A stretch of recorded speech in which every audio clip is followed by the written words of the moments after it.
इसलिए भीड़ तंत्र और एक जिहादी मानसिकता से जब आप खूनी संस्कृति से लड़ रहे हो तो आप आदर्श से नहीं बचने वाले हैं।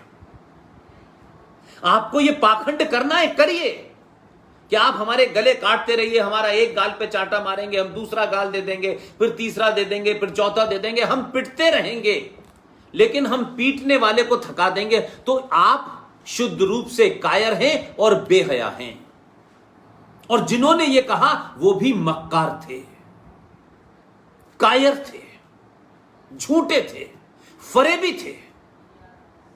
और ऐसी कोई भाषा अगर आप अपने परिवार में बैठ के बोलते हैं तो आप भी उसके भागीदार हैं।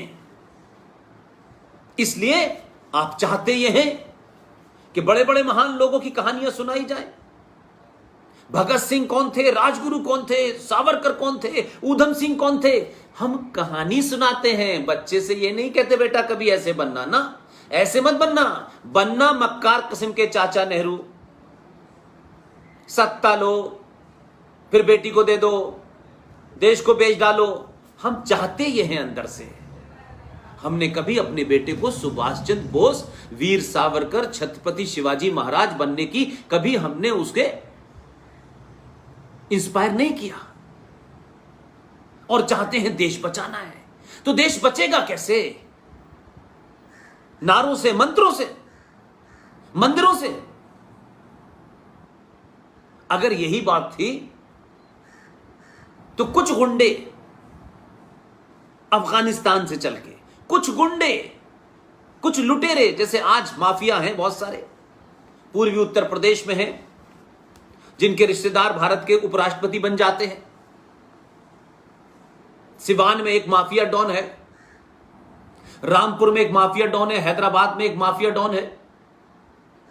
इन्होंने पॉलिटिकल अपने ऊपर एक नकाब लगा रखा है ताकि समाज में हमारी मक्कारी, झूठ, फरेब और हमारे मंसूबे पता न चल पाए। लिहाजा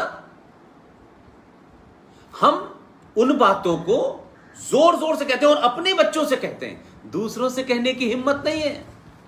दूसरों से हम नहीं कहते। इसलिए हमने कहा कि सारे धर्म बराबर हैं, जो दुनिया का सबसे बड़ा झूठ है। और इस झूठ को फैलाने में 99 नहीं 110% हिंदू शामिल है, सनातनी शामिल है। मैं राजनेताओं को बहुत जिम्मेदार नहीं ठहराता हूं। राजनेता कोई भी हो, कैसे भी हो, वो सत्ता पे आते हैं, उन्हें एक संविधान की रट लगानी है, संसद चलानी है, किसी का वोट लेना है, किसी को गिराना है, आपको बांट देना है, अगड़ों में बांट देना है, पिछड़ों में बांट देना है। वो तो राजनीति करने आए हैं, करेंगे। लेकिन आपने क्या किया? आप अपने कर्तव्य बोध की बात करिए ना। आप अपनी जिम्मेदारी से क्यों भाग रहे हैं?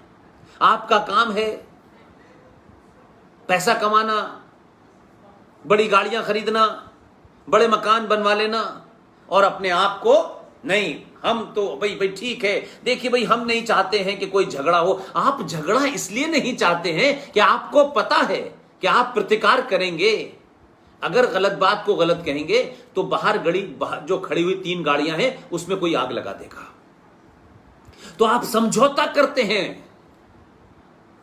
नहीं, सब ठीक है, वो भी अच्छे हैं। और देखिए, सारे धर्म जो हैं वो शांति की बात करते हैं। ये भी मक्कारी की बात है। और ये बात उनके लिए कहते हैं जिनका मजहब शांति की बात ही नहीं करता, जिनकी किताब में साफ साफ लिखा है हम इससे अलग नहीं हो सकते। आपको हमारे साथ समझौता करना है, करिए, हम नहीं करेंगे। लेकिन क्योंकि आपने अपनी सारी संपत्ति बना ली है तो अपनों को तो दूर कर दिया है आपने। ये यादव है, ये दलित है, ये ठाकुर है, ये ब्राह्मण है, ये छोटा है, ये बड़ा है। अब आप क्या करें? तो आप उनसे समझौता करते हैं। ऐसा ही समझौता कश्मीर में कश्यप ऋषि के वंशजों ने कर लिया। करोड़पति लोग थे, महाज्ञानी लोग थे, संस्कारों में बहुत अच्छे लोग थे, सत्ताओं के ऊपर बहुत दिनों तक बैठे, लेकिन अपने अंदर पुरुषार्थ नहीं पैदा करा। उन्होंने कहा हमेशा एक सा रहेगा। एक रात 1990 में उन्हीं के पड़ोसियों ने मस्जिद, कुरान और हदीस का सहारा लेकर के 2500 लोगों की हत्या की, जवान लड़कियों का मांस रेप किया।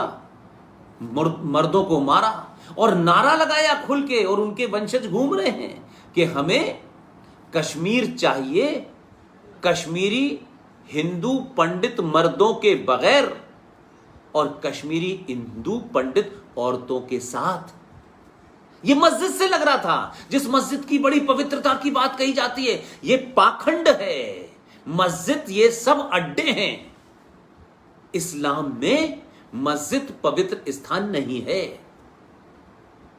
लेकिन हमने क्या कहा, मंदिर हो मस्जिद हो सब बराबर हैं। ये फिर झूठ है। मंदिर हमारी आस्था का केंद्र इसलिए है कि मंदिर में मूर्ति की स्थापना एक विधान से होती है।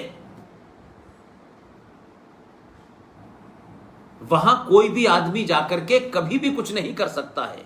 हर मंदिर की अपनी एक साइंटिफिक वैल्यू है, और मस्जिद कहीं भी बनाई जा सकती है। पूरे सऊदी अरब में यही हो रहा है।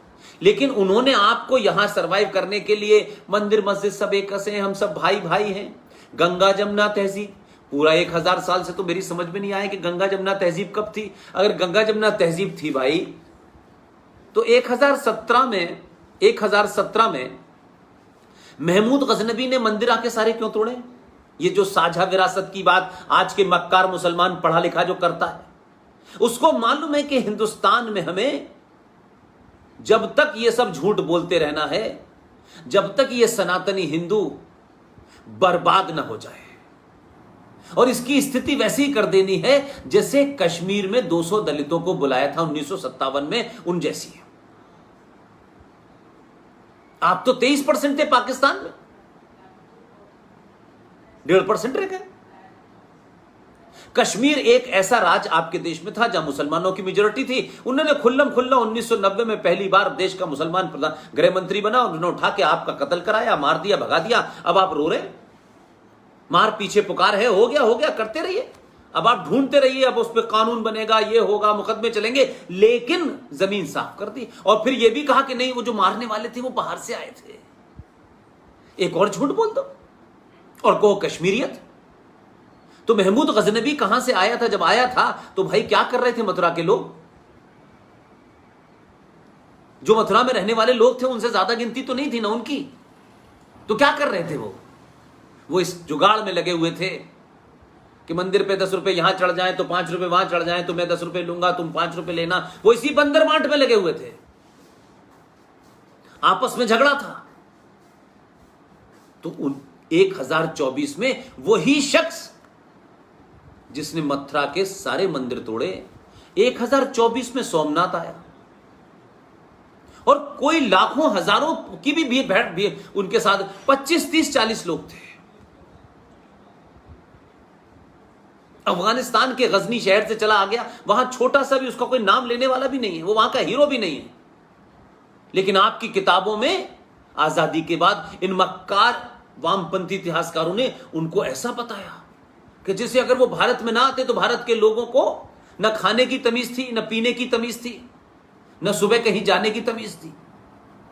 ये सब ज्ञान उल्टा, ताकि आप अपने पास्ट पे कुंठाग्रस्त होते रहें। इसलिए ये जो मानसिकता है, और अभी हम निकले नहीं हैं, अभी भी हम उसी में रहना चाहते हैं। मैं कमेंट पढ़ता हूं लोगों के, ये बांटने की बात करते हैं। तो 47 में किसने बांटा? हम तो थे नहीं। 71 में किसने बांटा? हम तो थे नहीं।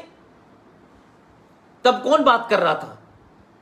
तो जब आपको शत्रु बोध का अभाव होता है तो आप एक झूठ का चश्मा लगा करके वही बकते रहते हैं सुबह से शाम तक, और समझते हैं कि ये कह देने से हम समाज में एक अच्छे इंसान कहलाएंगे। झूठी तारीफ और वक्ती तौर पे आपकी तारीफ इसलिए करी जाती है कि आप उनके एजेंडे को चला रहे हैं, और जब उनका एजेंडा पूरा हो जाता है तो कश्मीर बना देते हैं, मालदा बना देते हैं, रामपुर बना देते हैं, आजमगढ़ बना देते हैं, संबल बना देते हैं, मेरठ बना देते हैं। 500 जगह भारत के देश में ऐसी हो चुकी हैं जहां रिट नहीं चलती सरकार की। हम सुनना ही नहीं चाहते। और देखने ही नहीं चाहते। हमने आंख बंद कर लेते हैं और सोचते हैं हमने आंख बंद कर ली, इसलिए कुछ हुआ ही नहीं। इसलिए फिर एक के बाद एक नया पाखंड गढ़ते हैं और उसमें एक हमने अपना एक नया पाखंड गढ़ा है। वो पाखंड क्या है? हम विश्व कुटुंब की बात करते हैं। सारा संसार हमारा परिवार है,